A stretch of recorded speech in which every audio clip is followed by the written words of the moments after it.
Guys, okay, back week 2. Is this officially week 2 working on 3?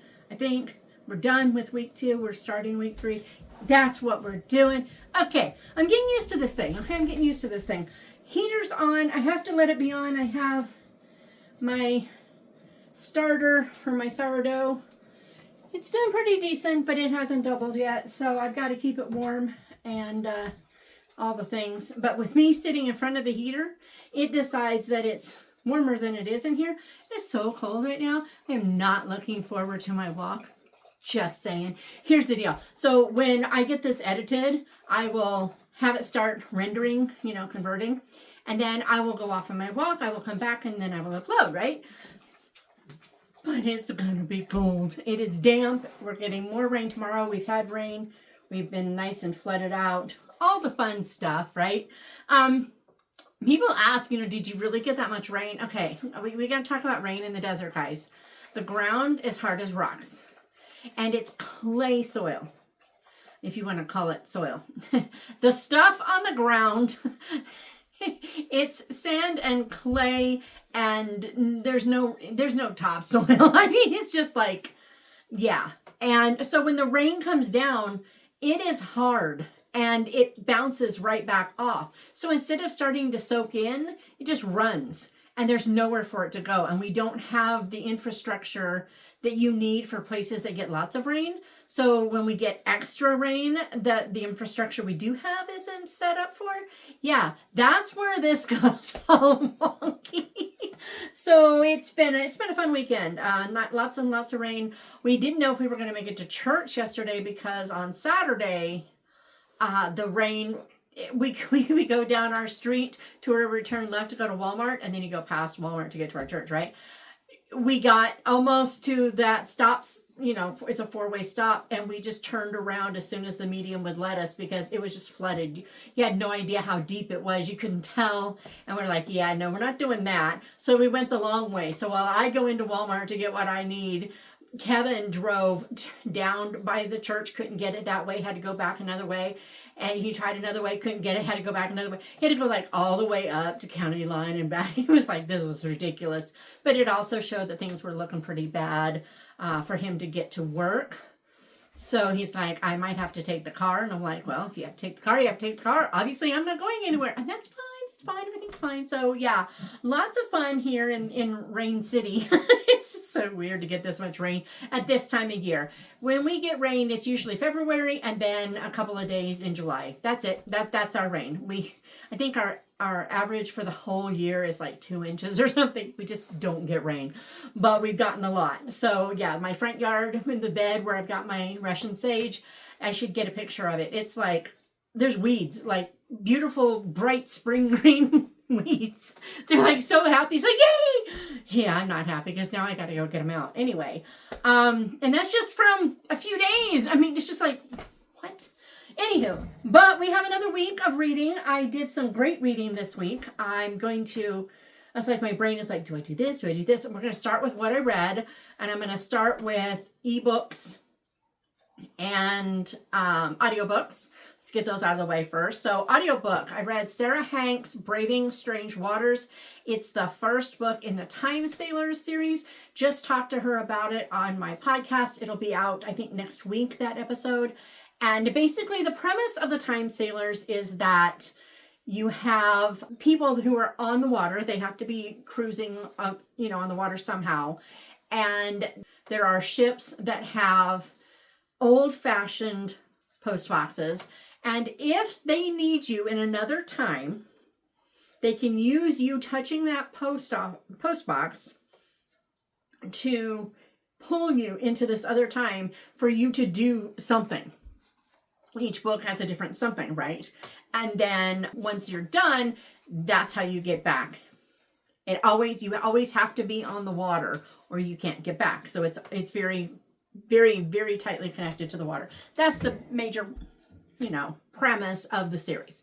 Well, then we have these gals. They're 3 friends. They've been friends since college. They're on a cruise to Hawaii as a bachelorette party. And it was so funny because when I was talking to Sarah, I'm like, yeah, but who does that? Who goes on a cruise for a bachelorette party?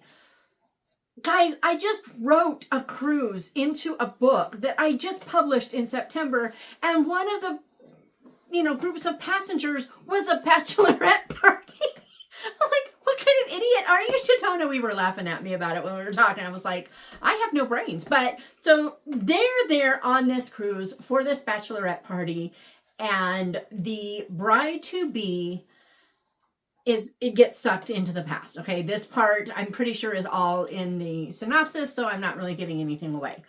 All three women have troubles in their lives. This is strongly women's fiction with dashes of romance, as opposed to romance with a friendship core. This is like unapologetically Christian fiction.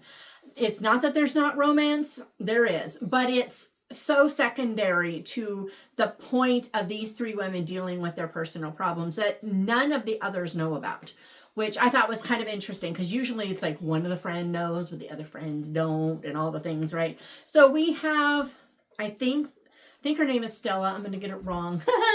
I hope it's Stella, right? If it's not Stella, it's a name very close to it. But we have Stella.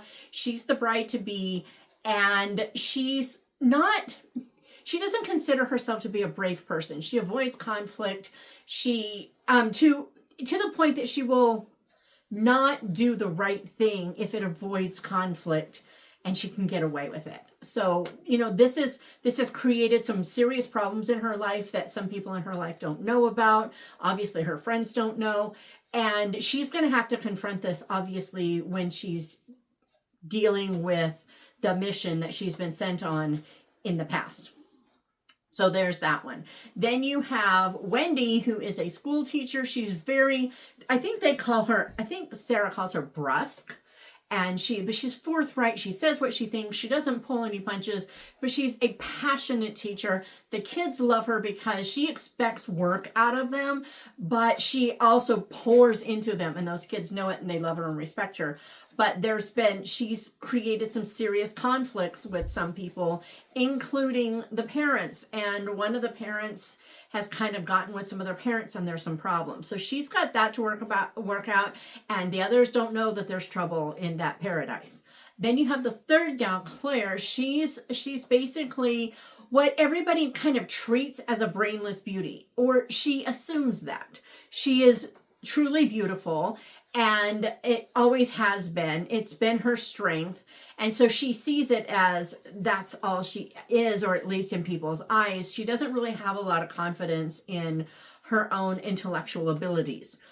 On top of that, she is an influencer who has a YouTube channel, but I feel like there's an Instagram thing that's going on, or they're just using Instagram for the YouTube. I don't know, but she teaches Pilates on YouTube, and she has a pretty big following, and she's got a chance for something big.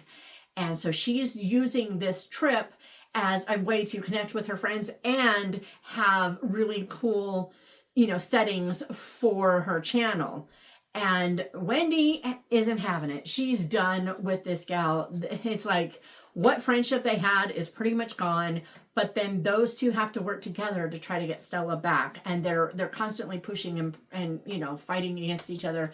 There are a couple of men that each of them meet, and then what happens with all that. So there, like I said, there is a light romance theme, but it is the subbest of subplots.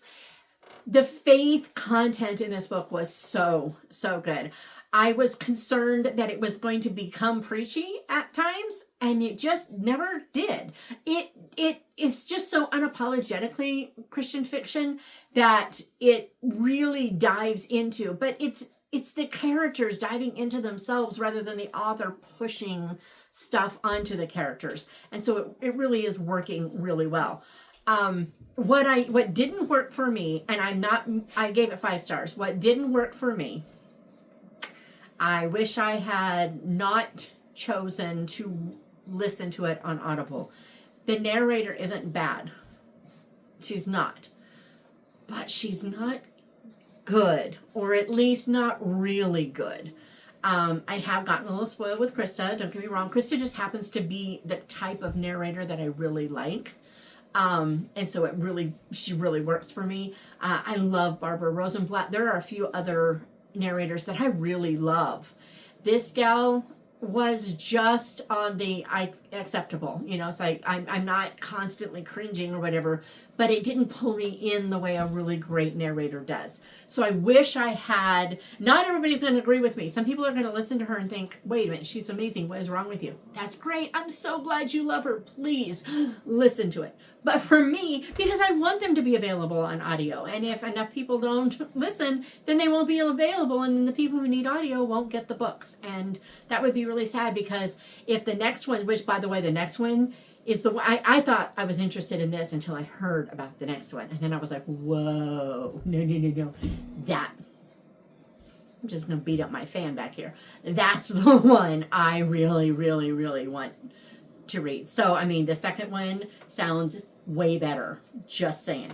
Okay, then I read, we've got the Lovelight Gleams collection, Christmas Lights collection, 10-year anniversary, 4 towns competing in a light contest. There's 3 novellas and a novel, because mine turned out to be a novel. Okay, it's a thing, guys. when I have to send her to 4, really 3 different places plus an area around home, and try to, make it not just, a blip there and a blip gone.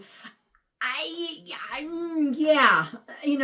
needed more. So it's, I don't know, 80,000 words or something like that. So the 4th book is longer. So I read the first 3. Obviously I've read the 4th, so I didn't read it, but I read the first 3, and I wanted to know the stories and feel the stories and see where things went. And I found that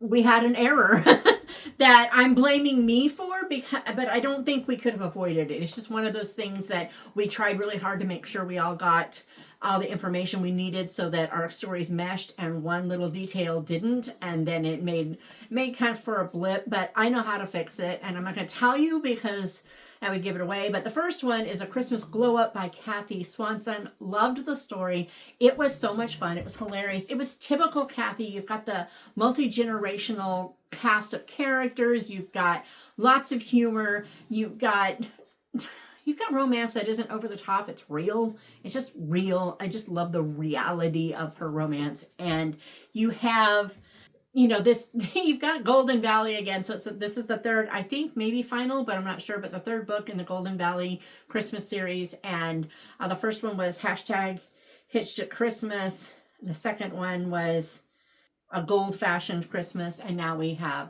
A Christmas Glow Up. So this one, I'm trying to think if this one or the last one was my favorite. Oh, so hard. I don't know. The first one was pretty funny too. I don't know. Anyway, it's just, they're all so cool for different reasons. I love how Cathe manages to develop a really rich, full story in, I don't know, 55,000 words. I don't know. Our novellas are not 20,000 word novellas. We're old school novella numbers. And so we have, slightly longer, which is nice because then you actually can have a subplot and you can have some better development. And Cathe just does that so very well. I had so much fun. Well, and especially because, I had written this story from my character's perspective, at least one part of the story.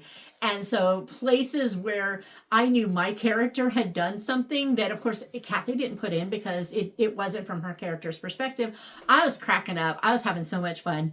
So that is one of the cool things about reading mine last. That's why we put it last, is that, you know what happens in there. And now you get to see it through. But Kendra, we get to see it through her eyes. We get to see how she felt about things. And it was a lot of fun.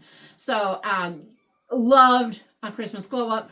Absolutely thought it was, great fun. Okay, the next one was Faith, Food, and Festive Lights by Laina Turner. She is new to our collections this year. Cathe and I are part of an author group that does a retreat almost every year. We didn't do it this year, and we've been having so much fun getting to know Laina. She was a blast. And so she joined us this year. And hers is also in Montana. So the first 2 stories take place in Montana. And hers, we have Cottontail Junction. This gal is trying to get them on the food map so they can bring in business so that the town won't lose, just like Cathe's, town, they're losing the young people to the cities because they need a place to earn a living. And she's trying to find a way to get people in to help bring the town's business up. But there is a guy whose father owns the biggest ranch in the area. Well, the guy owns the ranch, but his father used to, and his father is totally against change. And then there's been this kind of chemistry going on between these two all along. So it's all about trying to get this guy involved, seeing how they mesh. And then there's a problem. You know how romances go.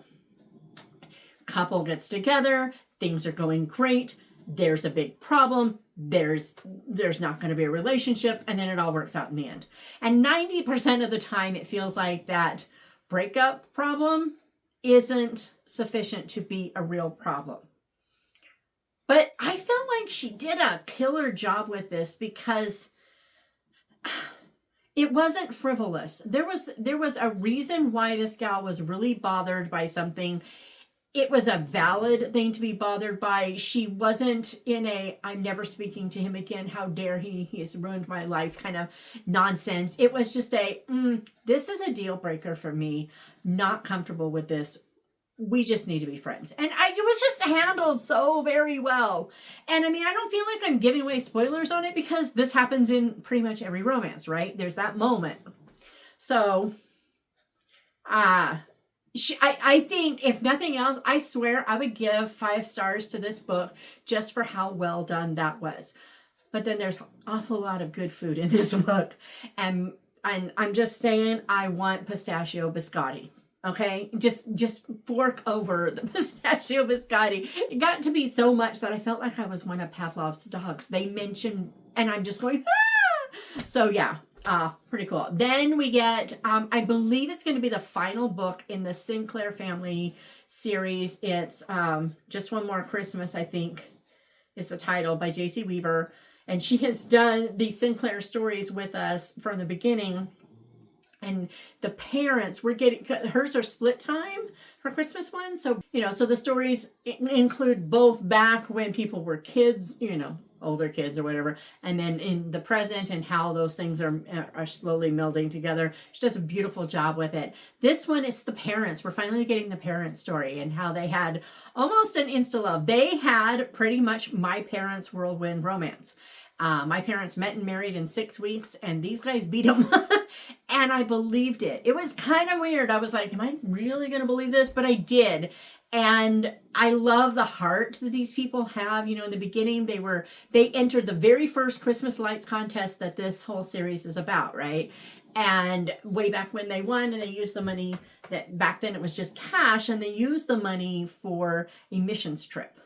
And, it's always been about sharing Jesus with people. Well, now that they help run the Applebaum Farm, which is like this tree farm in New Mexico, which always cracks me up that we have this big German sounding thing in New Mexico. I don't know why. I just love it.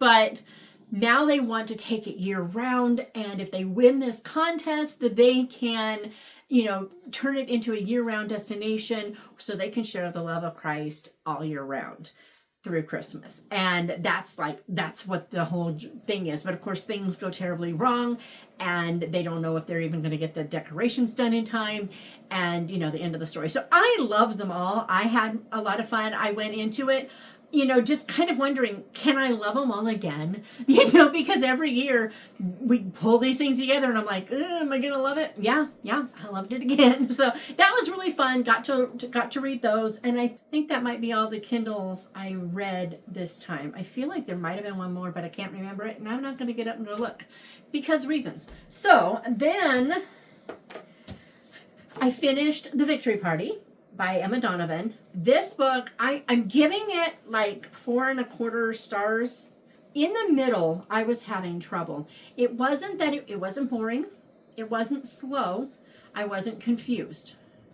So I think it could have been me, or it just could have been that the order of the scenes, because you've got different perspectives.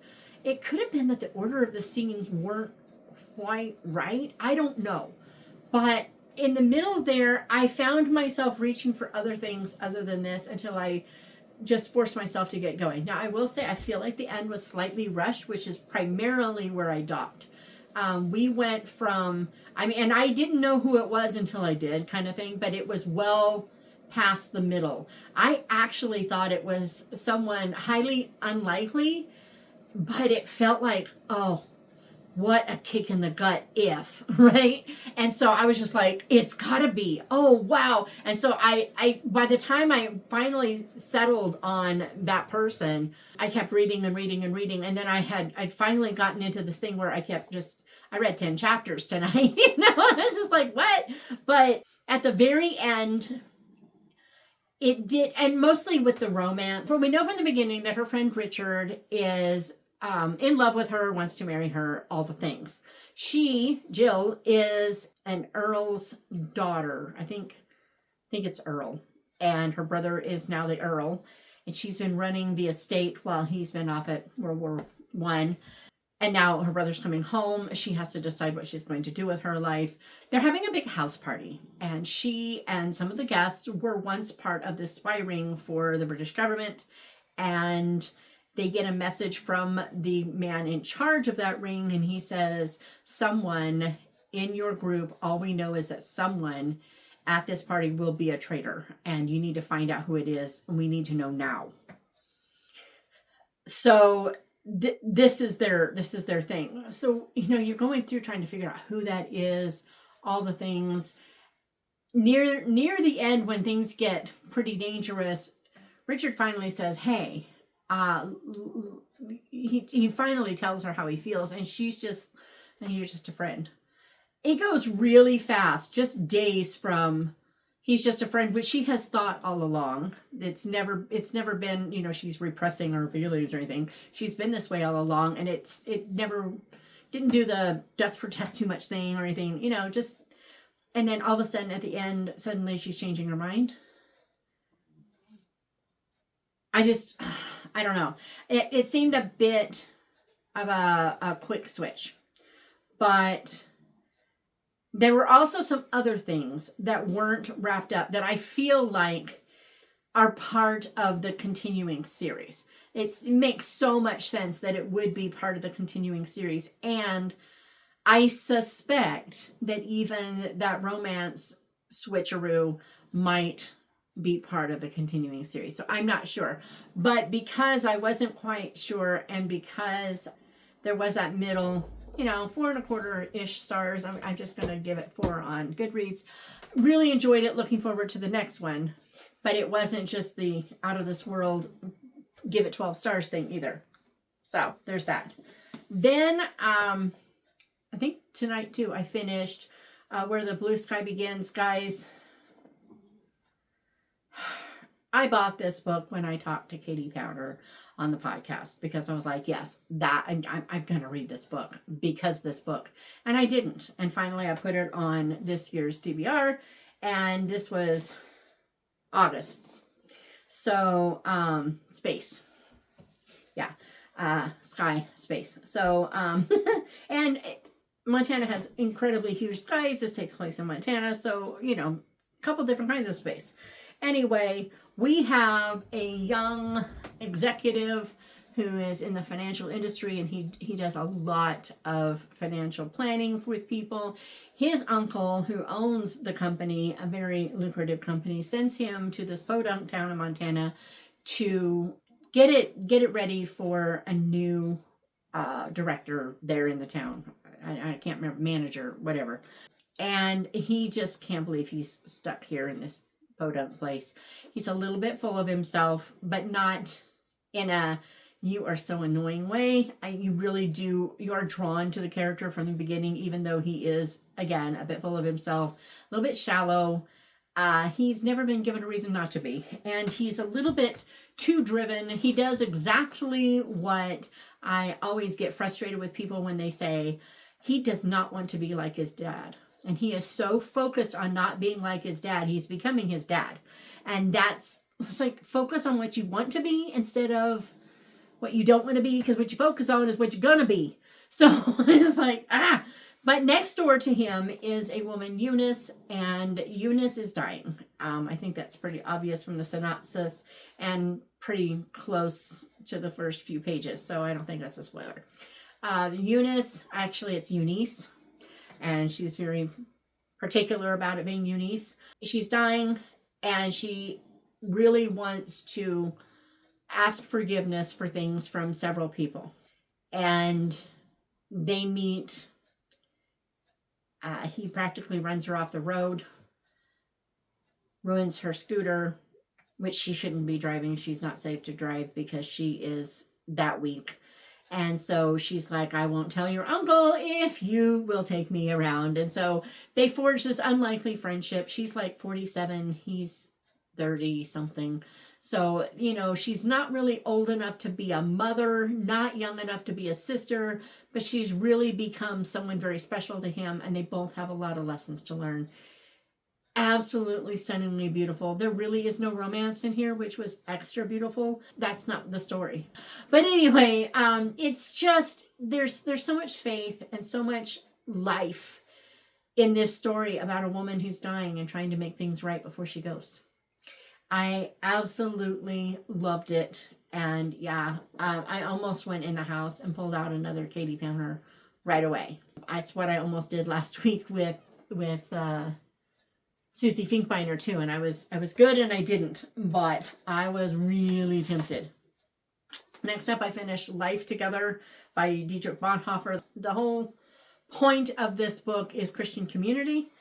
And it really dives into, you know, the church, but even the family and family devotions and just fellowship one with another, not even necessarily always in a collective group, but one with another. He talks about confession and confessing to one another and why confessing to one another is so very, very important. He really makes a strong argument for when you confess a sin to a fellow believer, you are pulling that sin out of darkness into light, and you can't hide it from yourself. You can't pretend like it's not a big deal.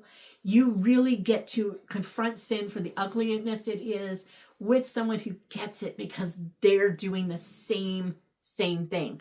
It was just, it was so good. There's a good one over here. It says, the Christian community is not a spiritual sanatorium. The person who comes into a fellowship because he's running away from himself is misusing it for the sake of diversion, no matter how spiritual this diversion may appear. That was good.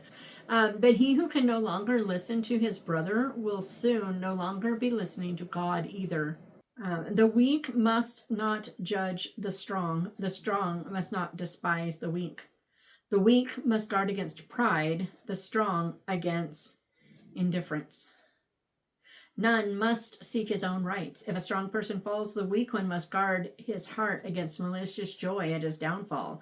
If the weak one falls, the strong one must help him rise again in all kindness. The one needs as much patience as the other. Yeah, it was just, so good, so good.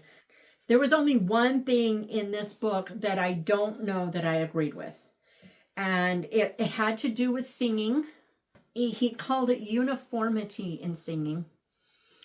And it's not that I disagree with the principle of not making singing as a congregation, not making it performative. 100% agree with that. But he took it so far as like singing in 4-part harmony and all those things is like distracting, and it becomes all about, you know, this other voice coming out of this place and over in this place. And I'm like, what are you talking about? See, I've spent years upon years in fellowships where a cappella singing in 4-part harmony is the norm. And I'm not going to say that there is never anyone in there who isn't being performative with their singing. That's between them and the Lord.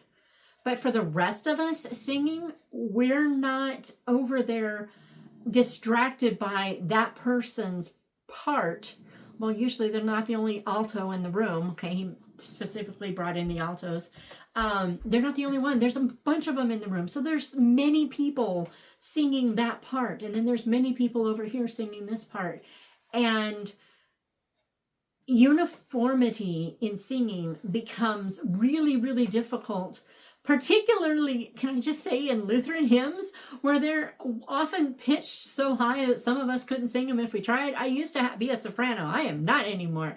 Nowhere near it. And I couldn't do it. I would have to drop it. And when you drop your singing to a different key, sometimes it doesn't work because then it goes too low. You have to harmonize out of sheer self-desperation. If I knew I was sitting next to someone who found that very distracting, I would go move. I would sing in another room, or I would not sing. But that's going to stand out even more. And so I'm not saying I disagree with him in principle. Performative singing is a big problem in the church today. It's not about us. It's not about, the experience. It's about praise to God. And with that, I 100% agree with him. 100%. But I'm still working through that, because I don't want to be unwilling to be wrong.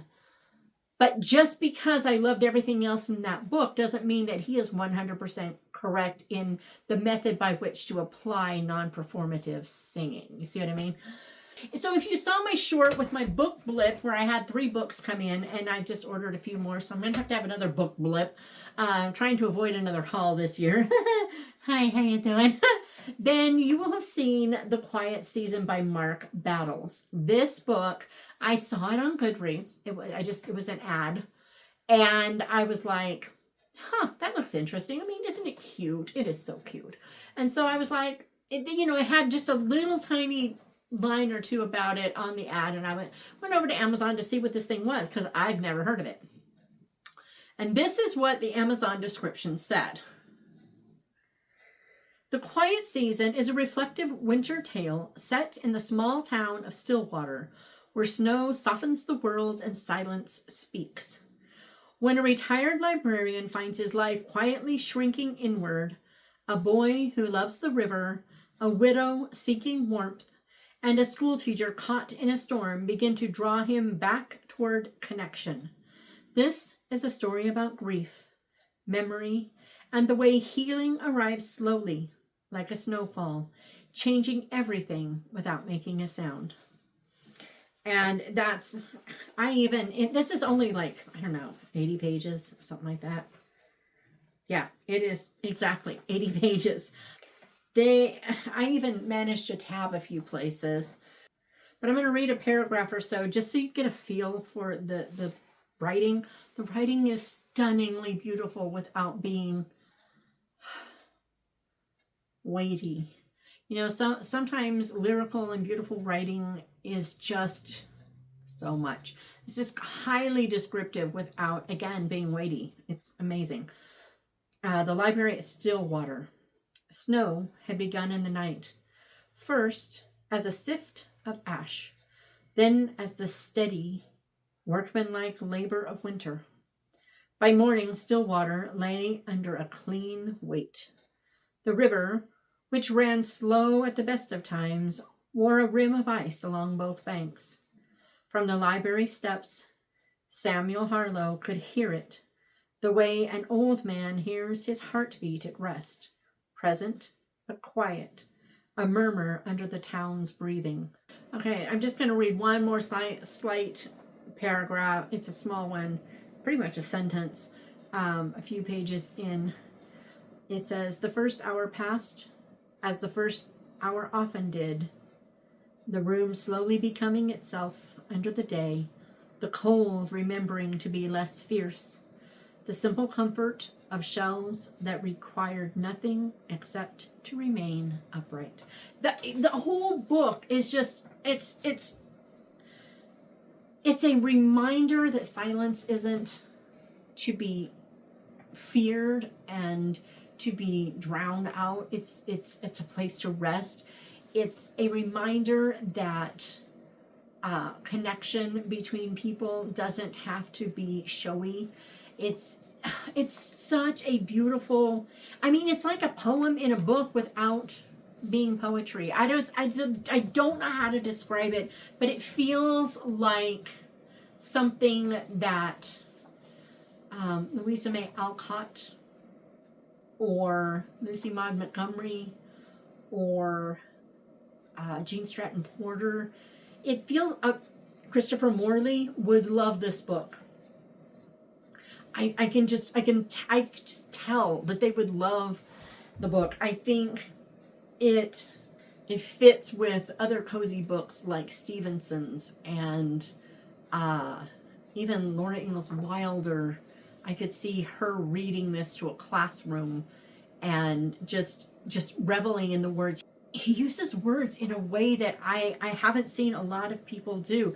He uses them as they are meant to be.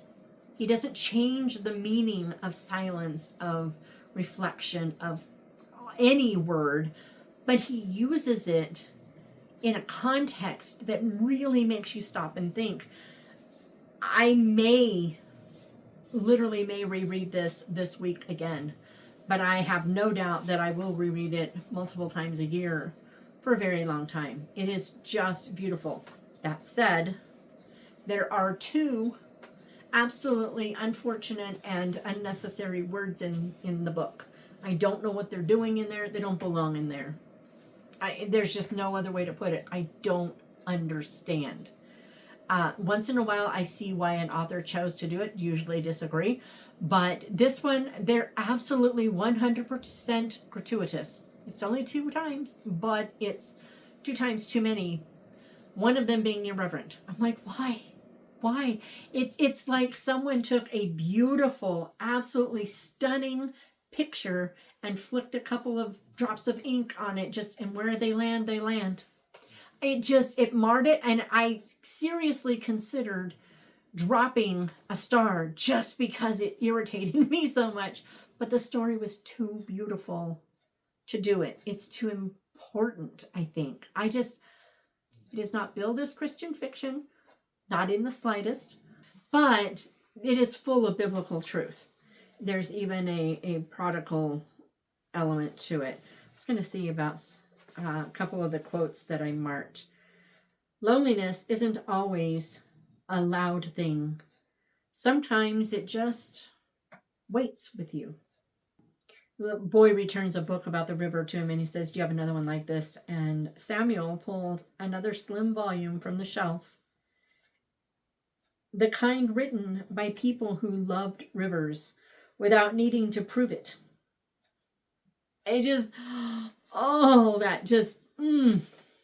So the boy asks why it gets quiet when why does it get quiet outside when it snows? And there's some more in there, but the answer finally comes, because the world is listening. And when the world listens, we can hear it. Like, This, I think, the whole world needs to read and ponder. Storms made sensible people stay where they belonged. Yes, more people need to stay where they belong during storms. It would save a whole lot of hassle. And there's depth to that, too. Just saying. The school teacher says, "I thought silence was just emptiness." "It isn't," he answered. "It's what's left after everything else has had its say." Do you see why? And do you see how I get the Morley out of it? I mean, come on. It's just... I used to love snow when I was a kid, Claire said, voice low as if anything louder might wake the storm itself. We'd get these long weekends and I'd build forts in my backyard until my fingers were numb. But it felt bigger back then. Wilder. It probably was, Samuel said. Or maybe you were just smaller. She smiled faintly. Smaller, probably. But it's strange. You grow up thinking storms are temporary things, but then you get older and realize most storms stay inside you long after they end.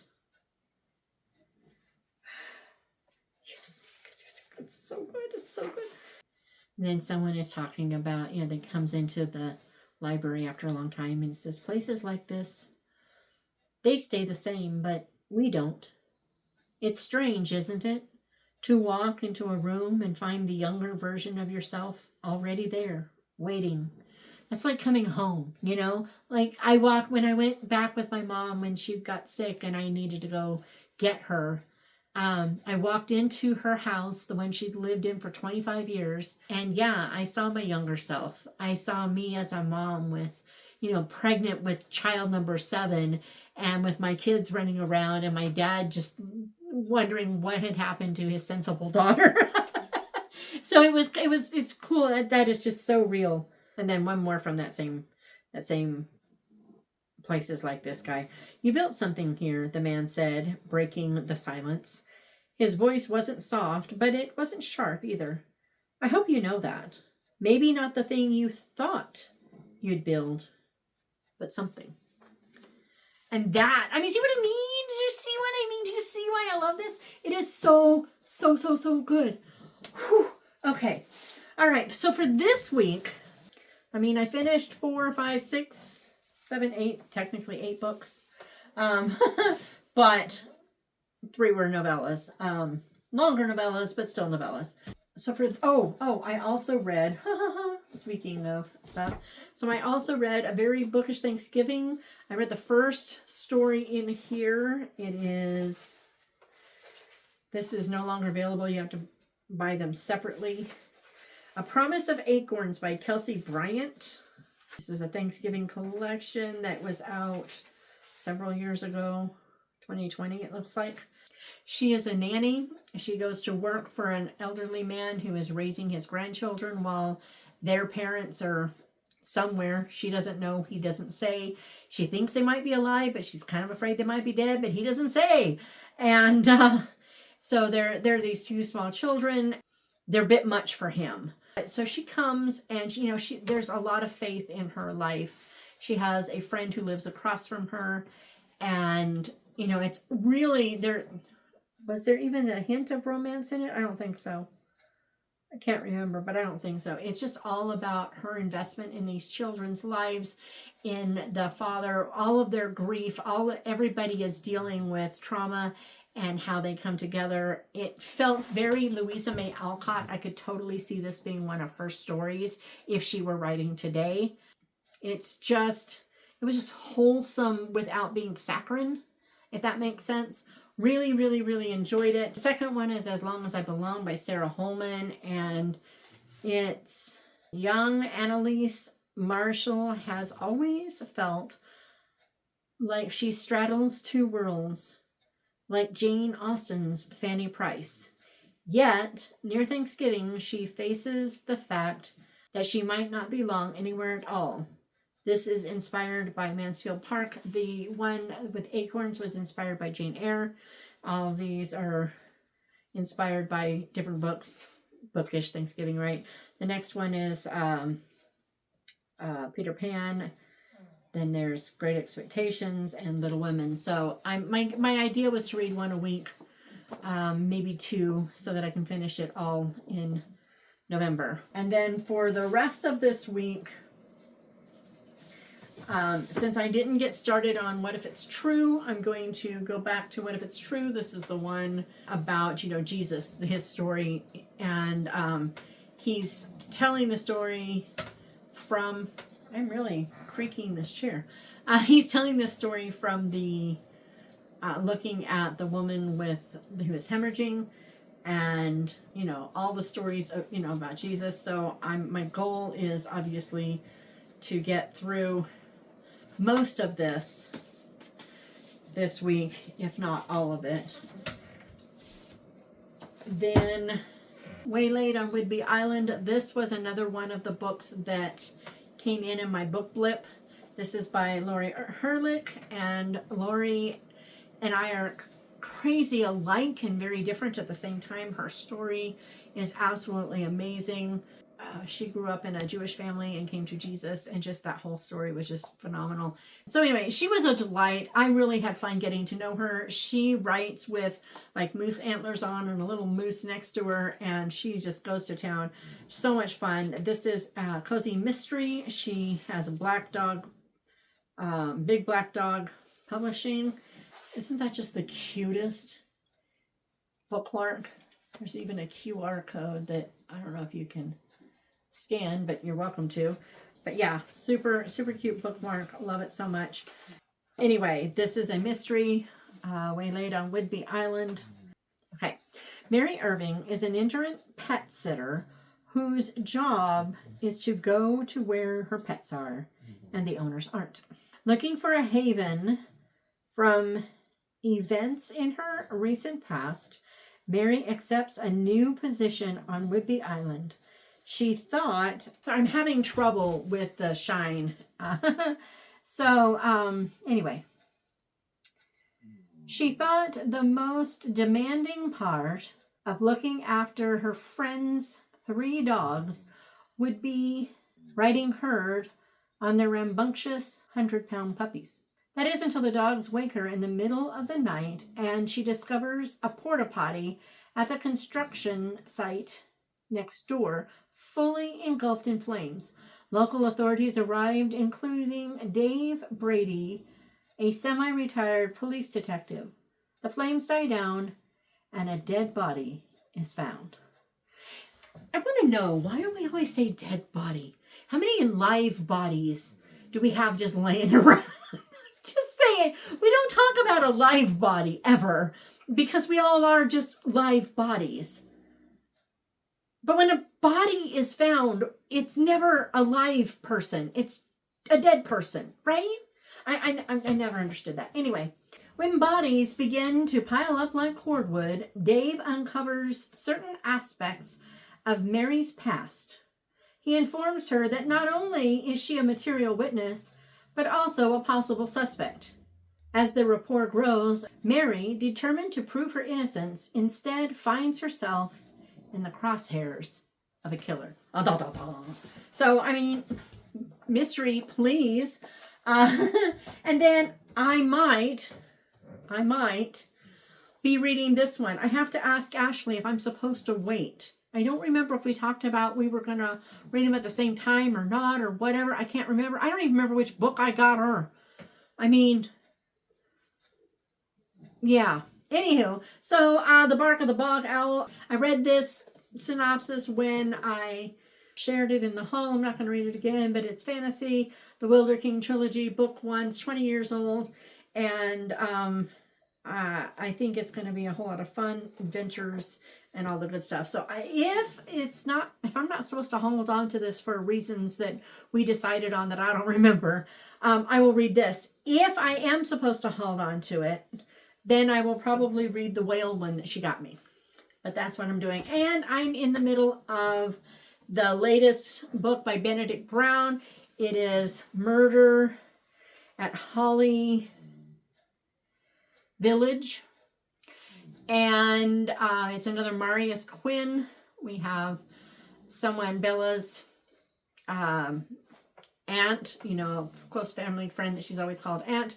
She is dead, and something is fishy and rotten in Denmark, and they're there to find out. And right now, the fun part is that everybody thinks they're married.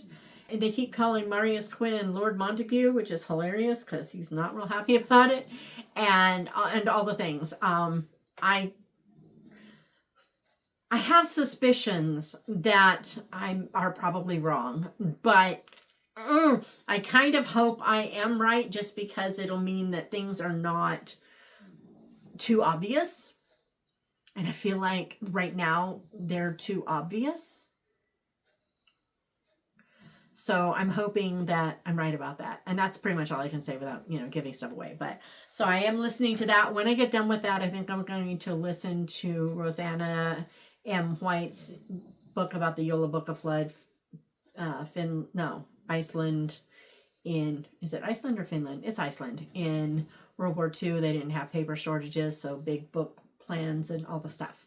So and that'll be my next audio once I finish Marius, which will probably be tomorrow night.